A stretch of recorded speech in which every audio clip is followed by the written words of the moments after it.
নমস্কার, ultimate dream ফ্যামিলির একটি নতুন ভিডিওতে আমাদের স্বাগত জানাই। দীপিকা পাড়ুকোন, ঋত্বিক রোশন, অনিল কাপুর একসঙ্গে তিনজন স্টার নিয়ে ফাইটার মুভি রিলিজ করলো। ভারতে প্রথম এরিয়াল অ্যাকশন মুভি ফাইটার। মূল কাহিনী, এয়ার ফোর্স সেনারা তাদের জীবনকে বাজি রেখে তাদের মিশনকে সাকসেসফুল করা।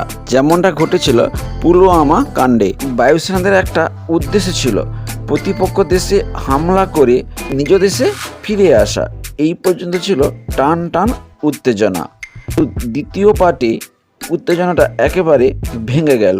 দ্বিতীয় পার্টে রোমান্স দেখাতে গিয়ে বইটাকে একেবারে খামখেয়ালিপনা করে ফেলল।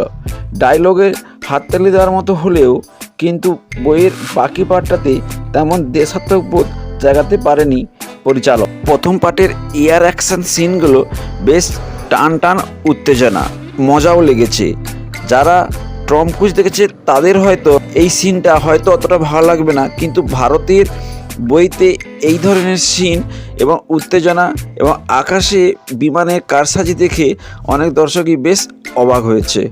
দ্বিতীয় পার্টে সিদ্ধার্থ আনন্দ অতটা জমাতে পারেনি। রোমান্স দেখাতে গিয়ে যখন তখন অপ্রয়োজনীয়ভাবে গানের ব্যবহার করে ফেলেছে। দেখে মনে হবে বইটা দেশাত্মবোধক ভাবও নেই, কিন্তু বইটা করতে গিয়ে ইচ্ছে করেই যেন দেশাত্মক ভাব জাগাতে চেয়েছে। বইয়ের গানের সিকোয়েন্সগুলো খুব একটা দর্শকদের পছন্দও হয়নি। এমনভাবে কিছু শ্যুট করা হয়েছে যেগুলো বাড়ির ছেলেমেয়েদের সঙ্গে আপনি দেখতে পারবেন না। তা নাহলে কিন্তু বাকি বইটা আপনারা বাড়ির ছেলেমেয়েদের সঙ্গে দেখতেই পারেন। কিসিং সিন একটা আছে যেটা একেবারেই পছন্দ হয়নি দর্শকদের। এবং দীপিকা পাড়ুকোনের কিছু ড্রেস, মানে কি বলা যায়, এই বইটার সঙ্গে একেবারে বেমানান। আমার মনে হয়েছে বইটাতে দেশাত্মবোধক এবং রোমান্স একসঙ্গে দেখাতে গিয়ে কোনোটাকেই সিদ্ধার্থ আনন্দ ভালো করে দেখাতে পারেনি। ঋত্বিক রোশনের এন্ট্রি দর্শকদের বেশ পছন্দ হয়েছে। দীপিকা পাড়ুকোন, অনিল কাপুরের অভিনয়ও সুন্দর হয়েছে।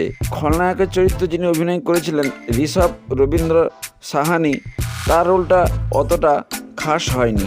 যারা অ্যাকশন দেখতে পছন্দ করেন বা যারা বোল্ড সিন দেখতে পছন্দ করেন, তারা যদি এই বইটা হলে দেখতে যান তাদের মোটামুটি পয়সা অসুল হয়ে যাবে। বইটাতে রোমান্সের দৃশ্য এবং দীপিকা পাড়ুকোন ও ঋত্বিক রোশনের বোল্ড সিনটি একেবারে বেমানান। যাই হোক, এই 250 কোটি টাকার বইটি কতটা লাভ করে তুলতে পারে তা সময় বলবে। পুলওয়ামা কাণ্ডের উপর নির্ভর করেই বইটি তৈরি হয়েছে, কিন্তু দেশাত্মবোধক জায়গাতে বইটি পুরোপুরি সার্থক হয়নি। এয়ার অ্যাকশানগুলো দারুণ হয়েছে। জম্মু কাশ্মীরের দৃশ্যগুলোও বেশ ভালো হয়েছে। এগুলো দেখেই দর্শকের পয়সা অসুল হয়ে যাবে। বইটি খারাপ না, মোটামুটি ভালোই হয়েছে। আমি এই বইটিতে 10-এর মধ্যে আমি 7 দিতে পারবো, এর বেশি দিতে পারবো না। দর্শক বন্ধুরা, আপনারা কত দেবেন আমাকে কমেন্ট করে অবশ্যই জানান। দেখা হবে পরবর্তী একটি নতুন ভিডিওতে। ততক্ষণ ভালো থাকুন, সুস্থ থাকুন। নমস্কার, টাটা। আমার চ্যানেলটি অবশ্যই সাবস্ক্রাইব করে রাখুন যাতে এই ধরনের ভিডিও আপনি সবসময় আগে পেতে পারেন। জয় হিন্দ, বন্দে মাতরম।